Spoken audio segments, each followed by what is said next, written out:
ನಮಸ್ಕಾರ ಎಲ್ಲರಿಗೂ. ಶ್ರೀ ಗಣೇಶ ಆಶೀರ್ವಾದ ಕನ್ನಡ ಯೂಟ್ಯೂಬ್ ಚಾನಲ್ಗೆ ತಮ್ಮೆಲ್ಲರಿಗೂ ಕೂಡ ಆತ್ಮೀಯವಾದ ಸ್ವಾಗತ. ನಿನ್ನೆ ನಾನು ಸ್ವಲ್ಪ ಬೇರೆ ಕಡೆ ಹೋಗಿರೋದ್ರಿಂದ ಟೈಮ್ ಸಿಗಲಿಲ್ಲ ಈ ಬುದ್ಧ ಪೂರ್ಣಿಮಾ ಬಗ್ಗೆ ವಿಡಿಯೋ ಮಾಡಿ ಹಾಕ್ಬೇಕಂತ ಅಂದ್ಕೊಂಡಿದ್ದೆ. ಬಟ್ ಸಮಯ ಸಿಗದೇ ಇರೋ ಕಾರಣದಿಂದ ಇವಾಗ ನಾನು ಈ ವಿಡಿಯೋನ ಮಾಡ್ತಾ ಇದ್ದೀನಿ. ಈ ವಿಡಿಯೋ ಇವಾಗ ಯಾಕೆ ಮಾಡ್ತಾ ಇದ್ದೀನಿ ಅಂದರೆ, ಇವತ್ತು ಹುಣ್ಣಿಮೆ, ಬುದ್ಧ ಪೌರ್ಣಿಮೆ ಅಂತ ಇದೆ. ಈ ಬುದ್ಧನ ಒಂದು ಔರ ಎಷ್ಟಿತ್ತು ಅಂದರೆ 10 ಅಡಿಯಷ್ಟು ಔರ ಇತ್ತಂತೆ. ಸುತ್ತಲೂ ಪ್ರಭಾವಳಿ. ಆ ಬುದ್ಧ ಎಲ್ಲಿ ಕಾಲಿಡ್ತಾನೆ, ಆ ಕಾಲಿಟ್ಟ ಮೇಲೆ 10 ಮೈಲಿ ದೂರದಲ್ಲಿ ಇರುವಂಥ ಹೂವು ಕೂಡ ಅರಳುತ್ತಿತ್ತಂತೆ. ಅಂದರೆ ಬುದ್ಧನ ಸುತ್ತಲೂ ಕೂಡ ಅಷ್ಟೊಂದು ಔರ ಇತ್ತು. ಈ ಬುದ್ಧ ಬೇರೆ ಯಾರೂ ಅಲ್ಲ, ವಿಷ್ಣುವಿನ ಅವತಾರ. ನಿಮಗೆಲ್ಲರಿಗೂ ಗೊತ್ತೇ ಇದೆ. ಇದು ಬೌದ್ಧ ಧರ್ಮದಲ್ಲಿ ಜನಿಸಿ ಲೋಕೋದ್ಧಾರಕ್ಕಾಗಿ ತಾವು ಧ್ಯಾನವನ್ನು ಮಾಡಿ ಸತ್ಸಂಗ ಅವೆಲ್ಲ ಒಂದಿಷ್ಟು ಕ್ರಿಯೆಗಳಿವೆ. ಅದರ ಮೂಲಕ ದೇಶ ಸಂಚಾರ ಮಾಡುತ್ತಾ ಅವರು ಸಾಕಷ್ಟು ಗುಣಗಳನ್ನು ಹೊಂದಿದ್ರು ಅಂತ ಹೇಳ್ಬೋದು. ಈ ಬುದ್ಧಂ ಶರಣಂ ಗಚ್ಛಾಮಿ ಅನ್ನೋದೊಂದು ಮಂತ್ರ ಇದೆ. ಈ ಮಂತ್ರದ ಅರ್ಥ ಏನು, ಪ್ರಯೋಜನಗಳೇನು ಅನ್ನೋದನ್ನು ನೋಡೋಣ. ಬೌದ್ಧ ಧರ್ಮದ 3 ರತ್ನಗಳು ಯಾವುವು ಅಂದರೆ ಬುದ್ಧ, ಧರ್ಮ ಮತ್ತು ಸಂಘ. ಈ 3ಗಳನ್ನು ತಲುಪುವ ಮೂಲಕ ಅಥವಾ ಅವುಗಳಿಗೆ ಶರಣಾಗೋದ್ರಿಂದ ಒಬ್ಬ ವ್ಯಕ್ತಿ ಯಾರಿರ್ತಾರೆ ಆ ವ್ಯಕ್ತಿಯ ಸಕಲ ದುಃಖಗಳು ನಾಶ ಆಗಿ ಹೋಗ್ತವಂತೆ, ಗುಣಮುಖನಾಗ್ತಾನಂತೆ ಆ ವ್ಯಕ್ತಿ. ಈ ಬುದ್ಧ ಸಂಘವನ್ನು ಮಾಡೋದ್ರಿಂದ, ಧರ್ಮಕ್ಕೆ ಸೇರ್ಕೊಳ್ಳೋದ್ರಿಂದ, ಅವರ ಜೊತೆಗೆ ಇರುವಂಥ ಅನುಯಾಯಿಗಳು ಇದನ್ನೆಲ್ಲ ಪಾಲಿಸ್ತಾ ಇದ್ರು. ಬುದ್ಧಂ ಶರಣಂ ಗಚ್ಛಾಮಿ ಅಂದರೆ ಏನು, ಈ ಮಂತ್ರದ ಅರ್ಥ ಏನು, ಇದರ ಪ್ರಯೋಜನಗಳು ಏನು ಅನ್ನೋದನ್ನು ನೋಡೋಣ. ಬುದ್ಧಂ ಶರಣಂ ಗಚ್ಛಾಮಿ ಅಂದರೆ ನಾನು ಬುದ್ಧನ ಆಶ್ರಯಕ್ಕಾಗಿ ಹೋಗುತ್ತೇನೆ. ಧರ್ಮಂ ಶರಣಂ ಗಚ್ಛಾಮಿ ಅಂದರೆ ನಾನು ಧರ್ಮವನ್ನು ಆಶ್ರಯಿಸುತ್ತೇನೆ. ಸಂಘಂ ಶರಣಂ ಗಚ್ಛಾಮಿ ಅಂದರೆ ನಾನು ಆಶ್ರಯಕ್ಕಾಗಿ ಸಂಘಕ್ಕೆ ಹೋಗುತ್ತೇನೆ. ಈ ಮಂತ್ರದ ಅರ್ಥ ಏನಂದರೆ, ಈ ಪದಗಳು ಕೇವಲ ಉಚ್ಚಾರಕ್ಕಾಗಿ ಇಲ್ಲ, ತನಿಖೆ ಮಾಡಲು ಇಲ್ಲ. ಅವುಗಳ ಅರ್ಥ ಏನು ಅಂದರೆ ಆಳವಾಗಿ ನೋಡಬೇಕು. ಧ್ಯಾನ ಮಾಡೋದಕ್ಕೋಸ್ಕರ ನಾವು ಏನನ್ನು ಸಾಧನೆ ಮಾಡಬೇಕು ಅಂತ ಇದ್ದೀವಿ, ಅದಕ್ಕೋಸ್ಕರ ಈ ಒಂದು ಮಂತ್ರಗಳ ಒಂದು ಅರ್ಥ ಏನು ಅಂತ ತಿಳ್ಕೊಂಡು ಅದನ್ನು ಪಾಲಿಸಿದಾಗ ನಾವು ಏನು ಸಾಧನೆ ಮಾಡಬೇಕು ಅಂತಿದ್ದೀವೋ, ಏನನ್ನು ಪಡ್ಕೋಬೇಕಂತೀವಿ ಅದನ್ನು ಪಡ್ಕೊಳ್ಳೋದಕ್ಕೆ ನಮ್ಮಲ್ಲಿ ಅಚಲವಾದಂಥ ಛಲ ಮತ್ತು ಏಕಾಗ್ರತೆ ಬರುತ್ತೆ ಅನ್ನೋದು ಇದರ ಅರ್ಥ ಆಗಿದೆ. ಕತ್ತಲೆಯಿಂದ ಬೆಳಕಿನೆಡೆಗೆ ನಡೆಯುವಂಥದ್ದು, ಬುದ್ಧಿವಂತಿಕೆಯಿಂದ ಬುದ್ಧನ ಕಡೆಗೆ ಕರೆದೊಯ್ಯುವಂತಹ ಪ್ರಕಾಶಮಾನವಾದ ಬೆಳಕಿನಡಿಯಲ್ಲಿ ನಡೆಯುವಂಥ ಜೀವನ ನಮ್ಮದಾಗುತ್ತೆ. ಈ ಒಂದು ಮಂತ್ರದಿಂದ, ಈ ಮಂತ್ರವನ್ನು ಉಚ್ಚಾರ ಮಾಡೋದ್ರಿಂದ, ಈ ಮಂತ್ರದ ಪ್ರಕಾರ ನಡ್ಕೊಳ್ಳೋದ್ರಿಂದ ಒಂದು ಜೀವನದಲ್ಲಿ ಒಳ್ಳೆಯ ಬೆಳಕನ್ನು, ಸಮೃದ್ಧಿ ಹಾದಿಯನ್ನು ಕಾಣ್ಬೋದು ಅನ್ನೋದು ಇದು 100% ಹಾಗೆ ಆಗುತ್ತೆ. ಕತ್ತಲೆಯಿಂದ ಬೆಳಕಿನ ಕಡೆಗೆ, ಉನ್ನತಿಯ ಪ್ರಜ್ಞೆಯ ಕಡೆಗೆ ಸಾಧನೆಯನ್ನು ಯಾರು ಮಾಡಬೇಕು ಅಂದ್ಕೊಂಡಿದ್ರೋ ಅವರಿಗೆ ಇದು ಹೇಳಿ ಮಾಡಿಸ್ದಂಗಿರುತ್ತೆ. ಜನರು ಧ್ಯಾನದ ಅಭ್ಯಾಸವನ್ನು ಮಾಡ್ಕೋಬೇಕು. ಸಮಯದ ಒಂದು ನಿಗಾ ವಹಿಸಬೇಕು. ಯಾವ ಸಮಯಕ್ಕೆ ಏನು ಕೆಲಸ ಮಾಡಬೇಕು, ಯಾವಾಗ ಎದ್ದೇಳಬೇಕು, ಯಾವಾಗ ಮಲಗಬೇಕು, ಏನನ್ನು ಮಾಡಬೇಕು, ಈ ಸಮಯದಲ್ಲಿ ಈ ಕೆಲಸ ಮಾಡಿದರೆ ಇದು ಒಳ್ಳೆಯದಾಗತ್ತೆ ಅನ್ನೋ ಒಂದು ಭಾವನೆ ನಿಮಗೆ ಬರಬೇಕು. ಅದು ಈ ಮಂತ್ರ ಆ ಭಾವನೆಯನ್ನು ಹುಟ್ಟು ಹಾಕುತ್ತೆ. ಯಾರು ಖಿನ್ನತೆಗೆ ಒಳಗಾಗಿರ್ತಾರೆ, ಯಾರು ತುಂಬ ನರಳುತ್ತಾ ಇರ್ತಾರಲ್ಲ ಅಂಥವ್ರಿಗೆ ಈ ಮಂತ್ರ ಹೇಳಿ ಮಾಡಿಸ್ದಂಗಿದೆ. ಅವರು ಈ ಮಂತ್ರದಿಂದ ಆ ಖಿನ್ನತೆಯಿಂದ ಹೊರಗೆ ಬರ್ತಾರೆ. 100% ಅವರು ಆ ಭಾವನೆಯಿಂದ ಒಳಗಾಗೋದನ್ನು ತಪ್ಪಿಸಿ ಈ ಮಂತ್ರ ಪ್ರಕಾಶದ ಕಡೆಗೆ, ಅಂದರೆ ಬುದ್ಧನ ಒಂದು ಔರಾದಷ್ಟು ಇರುವಂಥ ಪ್ರಕಾಶದ ಕಡೆಗೆ, ಒಂದು ಉತ್ತಮವಾದ ಜೀವನ ಶೈಲಿ ಕಡೆಗೆ ಕರ್ಕೊಂಡು ಹೋಗುತ್ತಂತೆ. ಒಂದು ದೊಡ್ಡ ಉನ್ನತ ಶಕ್ತಿ ಯಾರು ಅಂದರೆ ಬುದ್ಧ. ಆ ಬುದ್ಧನ ಶಕ್ತಿಗೆ ಸಮಾನವಾದ ಧ್ಯಾನ ಶಕ್ತಿ ಮತ್ತೊಂದಿಲ್ಲ. ಅವರ ಧ್ಯಾನವನ್ನು ಮಾಡೋದ್ರಿಂದ, ಅವರ ಒಂದು ಬುದ್ಧನ ಕ್ರಮಗಳನ್ನು ಅನುಸರಿಸೋದ್ರಿಂದ ಜೀವನದಲ್ಲಿ ಒಳ್ಳೆಯದಾಗುತ್ತೆ. ಈ ಒಂದು ಮಂತ್ರದ ಪ್ರಯೋಜನಗಳು ಏನು ಅನ್ನೋದನ್ನು ನೋಡೋಣ. ಫಸ್ಟ್ ಒನ್ ಏನು ಅಂದರೆ ಮನಸ್ಸನ್ನು ಜಾಗೃತಗೊಳಿಸುತ್ತಂತೆ. ಈ ಒಂದು ಮಂತ್ರ ಇದೆಯಲ್ಲ, ಮನಸ್ಸನ್ನು ಜಾಗೃತಗೊಳಿಸುತ್ತೆ. ಎರಡನೇದು ದುಃಖದಿಂದ ಸ್ವಾತಂತ್ರ್ಯವನ್ನು ಕೊಡುತ್ತಂತೆ. ನೋಡಿ, ಎಲ್ಲರೂ ನಾವು ಸ್ವಾತಂತ್ರ್ಯ ಬೇಕು, ಸ್ವಾತಂತ್ರ್ಯ ಸಿಕ್ಕಿದೆ ಅಂತೀವಿ. ದುಃಖದಿಂದ, ನೋವಿನಿಂದ ಸ್ವಾತಂತ್ರ್ಯ ಸಿಕ್ಕಾಗ ನಮಗೆ ನಿಜವಾಗ್ಲೂ ಸ್ವಾತಂತ್ರ್ಯ ಸಿಕ್ಕಂತೆ. ಮೂರನೇ ಪಾಯಿಂಟ್ ಏನಂದರೆ ದೈವಿಕ ಶಕ್ತಿಯೊಂದಿಗೆ ನೇರ ಸಂಪರ್ಕ. ನಮ್ಮ ದೇವರು ಏನಂತೀವಲ್ಲ, ಭಗವಂತ, ಅವರ ಒಂದು ಶಕ್ತಿಯೊಂದಿಗೆ ನಮ್ಮ ಒಂದು ಸಂಪರ್ಕ ಆಗುತ್ತಂತೆ. ಆತ್ಮದ ಸಂಪರ್ಕ, ಮನಸ್ಸಿನ ಸಂಪರ್ಕ, ಭಾವನೆಯ ಸಂಪರ್ಕ ಆಗುತ್ತಂತೆ. ವರ್ತಮಾನದಲ್ಲಿ ಉಳಿದಿದೆ ಅಂದರೆ ನಾವು ವರ್ತಮಾನದಲ್ಲಿ ಇದ್ದುಕೊಂಡು, ಪ್ರೆಸೆಂಟ್ ಮೂಮೆಂಟಲ್ಲಿ ಇದ್ದುಕೊಂಡು ಕೆಲಸವನ್ನು ಮಾಡೋದಕ್ಕೆ ಸಾಧ್ಯ ಮಾಡುತ್ತಂತೆ ಈ ಮಂತ್ರ. ದೇವರ ಮುಂದೆ ಶರಣಾಗಬೇಕಂತೆ. ನಾವು ದೇವರ ಮುಂದೆ ಶರಣಾಗಿ ನಮ್ಮ ಕೋರಿಕೆಯನ್ನು, ನಮ್ಮ ಒಂದು ಆಶಯ ಅಭಿಲಾಷೆಗಳನ್ನು, ಆಕಾಂಕ್ಷೆಗಳನ್ನು ಅವರ ಮುಂದೆ ಇಟ್ಟು ಶರಣಾಗ್ಬಿಡೋದು.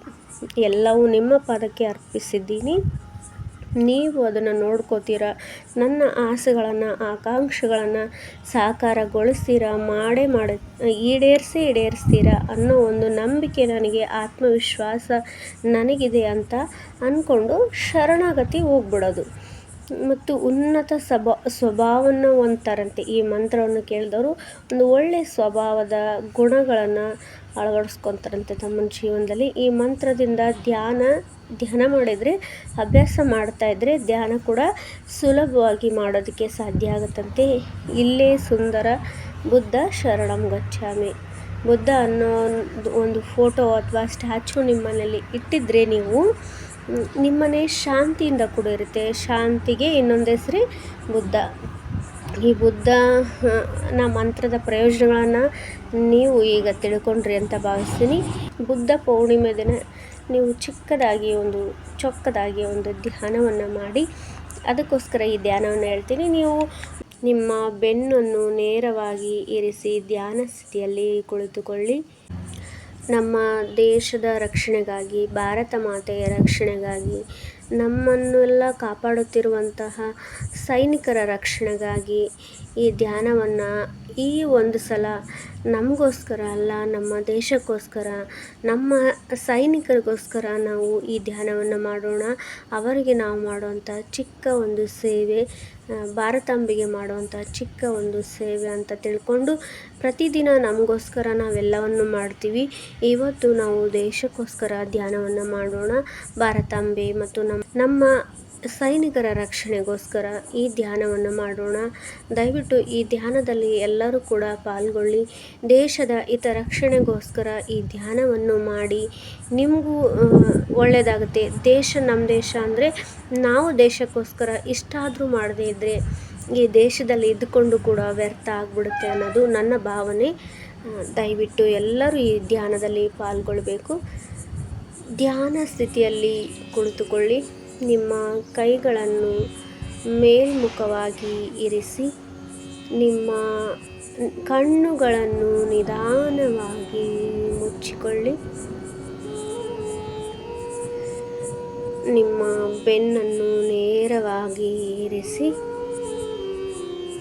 ನಿಮ್ಮ ಸುತ್ತಲೂ ಸಾಕಷ್ಟು ಪ್ರಭಾವಳಿ ಬುದ್ಧನ ಔರದಂತೆ ಆವರಿಸಿದೆ ನಿಮ್ಮ ಸುತ್ತಲೂ ಅನ್ನುವ ಭಾವನೆಯನ್ನು ತಂದುಕೊಳ್ಳಿ. ನಿಮ್ಮ ಮನಸ್ಸನ್ನು ಶಾಂತವಾಗಿಡಿ. ನಿಮ್ಮ ಉಸಿರಾಟದ ಮೇಲೆ ಗಮನವನ್ನು ವಹಿಸಿ. ನಿಮ್ಮ ಉಸಿರಾಟ ಹೇಗಾಗುತ್ತಿದೆಯೋ ಸಹಜವಾಗಿ ಅದನ್ನು ಹಾಗೆ ಒಪ್ಪಿಕೊಳ್ಳಿ. ನಿಮ್ಮ ಮನಸ್ಸನ್ನು ನಿಮ್ಮ ಧ್ಯಾನದ ಕಡೆಗೆ ಕೇಂದ್ರೀಕರಿಸಿ. ಈ ಒಂದು ಮಂತ್ರವನ್ನು ಕೆಲ ನಿಮಿಷಗಳ ಕಾಲ ಶಾಂತವಾಗಿದ್ದುಕೊಂಡು ಶಾಂತ ಚಿತ್ತತೆಯಿಂದ ಕೇಳಿ. ಬುದ್ಧಂ ಶರಣಂ ಗಚ್ಛಾಮಿ, ಧರ್ಮಂ ಶರಣಂ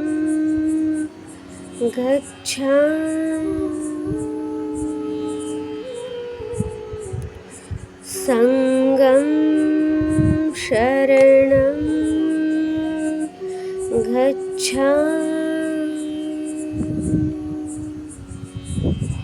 ಬುದ್ಧಂ ಶರಣಂ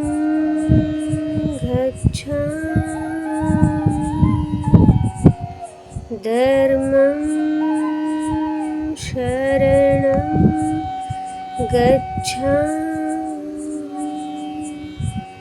ಸಂಗಂ ಶರಣಂ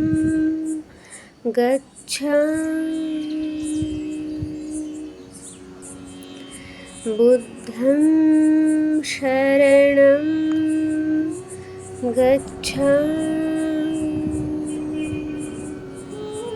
ಧರ್ಮಂ ಶರಣಂ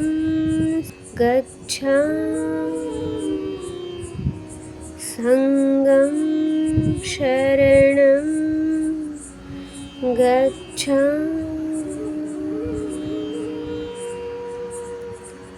ನಿಮ್ಮ ಉಸಿರಾಟವನ್ನು ಸಮಾಧಾನದಿಂದ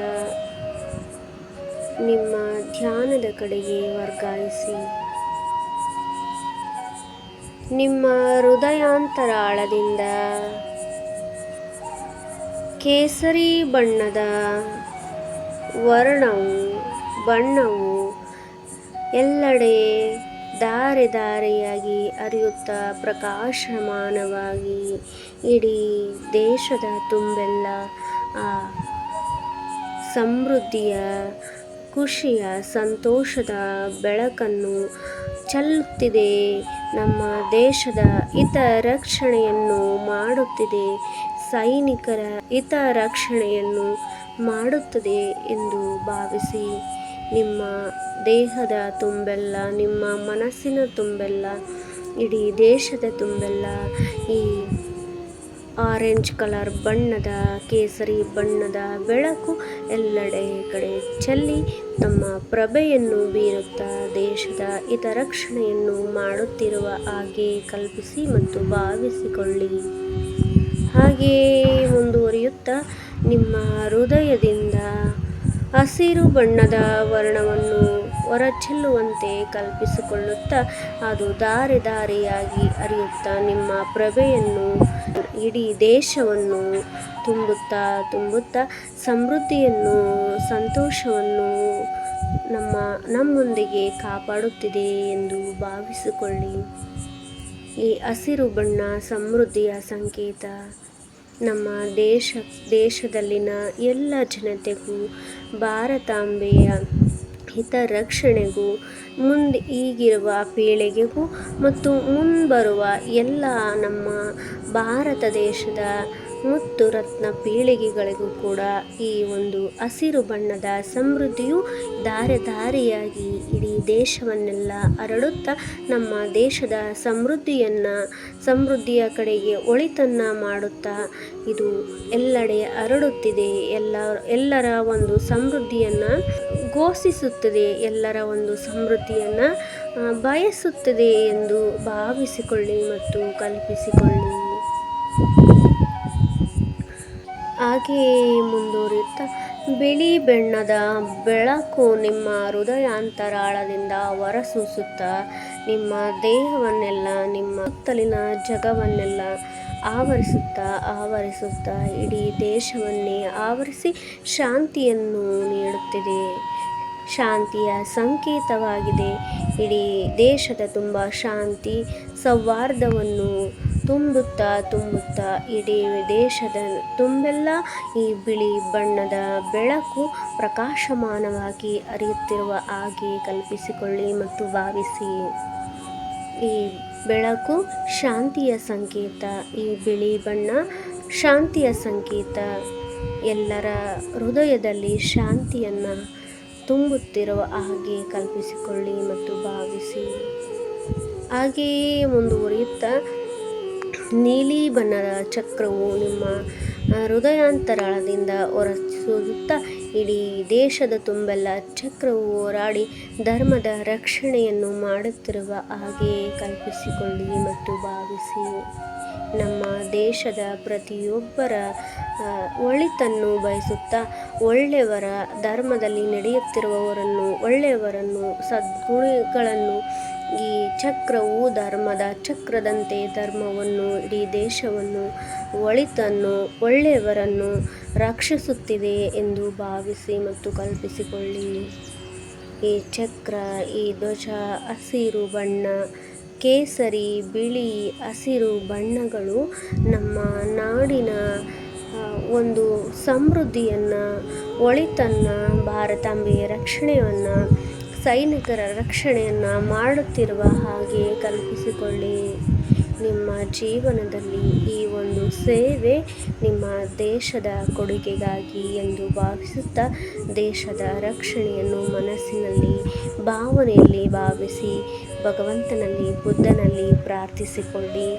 ಸೈನಿಕರಿಗೆ ಮತ್ತು ದೇಶದ ಹಿತರಕ್ಷಣೆಗೋಸ್ಕರ ಈ ಧ್ಯಾನವನ್ನು ಮಾಡುತ್ತಿರುವ ಹಾಗೆ ಭಾವಿಸಿ. ನಿಮ್ಮೆಲ್ಲರಿಗೂ ಒಳ್ಳೆಯದಾಗಲಿ. ನೀವು ಇಚ್ಛಿಸಿದಾಗ ನಿಮ್ಮ ಕಣ್ಣುಗಳನ್ನು ತೆರೆಯಿರಿ. ಧ್ಯಾನ ಸ್ಥಿತಿಯಿಂದ ನಿಧಾನವಾಗಿ ಹೊರಬನ್ನಿ. ಧನ್ಯವಾದಗಳು.